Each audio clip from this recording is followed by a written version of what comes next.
Nous avons choisi le système de paillage établissement Bory pour une facilité de paillage parce qu'avec des balles carrées, on était obligé de faire passer les plis dans l'air, puis après aller derrière.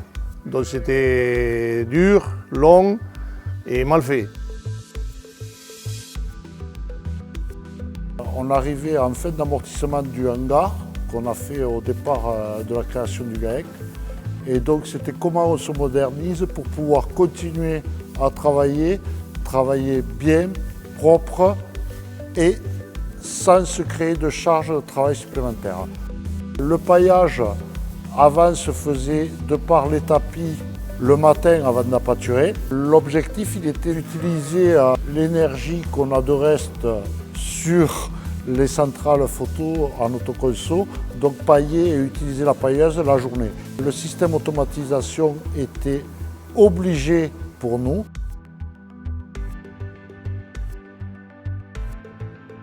Donc je vais vous présenter nos différents systèmes de paillage, qu'ils soient manuels, radiocommandés ou automatisés. Donc comme ici, nous avons un système sur pont roulant qu'on appelle double rail, avec un système de dépose au sol pour faciliter le chargement.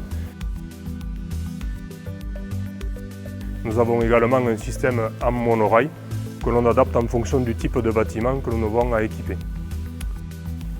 Donc je vais vous présenter les trois systèmes de fonctionnement que nous avons, dont le premier avec un système de poste embarqué et commande filaire.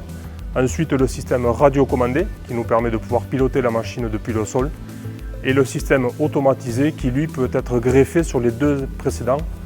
Donc que ce soit commande filaire ou radio, on peut adapter l'automate derrière. Le choix des équipements est fait en fonction du type de bâtiment et du besoin de l'éleveur.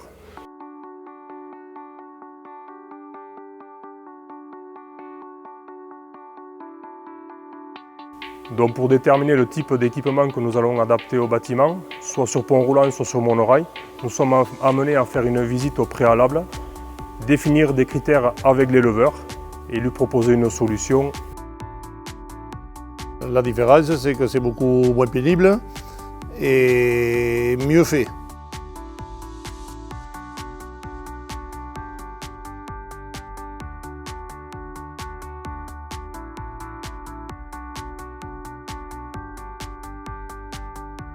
On n'a pas besoin d'utiliser un tracteur tous les jours, du moment qu'on stocke le fourrage sur la dalle, et une fois par semaine, et comme ça, toute la semaine, on fait avec la pailleuse et le treuil.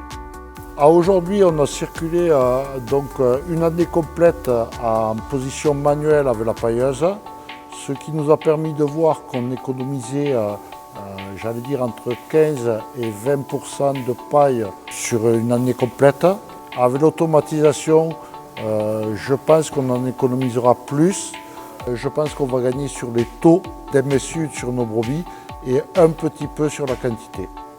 On économise grossièrement 500 kg de paille envoyée à la main par jour.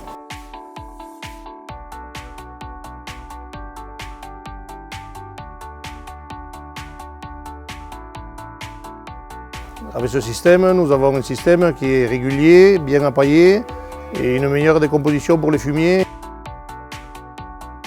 Cela fait plus de 20 ans que nous installons du paillage et de la distribution en suspendu. Et le principal retour de nos clients est le confort de travail, le gain de temps et le confort pour les animaux. Le retour d'investissement, c'est surtout un gain de travail. On gagne 1 heure par jour, facilement. Et un confort pour les animaux, parce que c'est mieux, le paillage est mieux fait. Au niveau des animaux, elles l'apprécient parce qu'elles se sont habituées, c'est tout calme. Elles ont l'habitude, quand c'est la paille, elles savent, quand c'est le foin, de se mettre, elles ne se jettent pas, elles savent qu'il y aura assez pour tout le monde. Ça va relativement vite pour appailler la bergerie.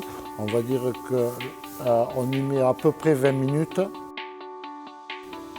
En tant que constructeur, nous sommes aujourd'hui en mesure d'assurer le développement, la construction, le montage et l'entretien de toutes nos installations avec des équipes dédiées, que ce soit poseurs ou mécaniciens, et ensuite une assistante téléphonique pour les dépannages 7 jours sur 7.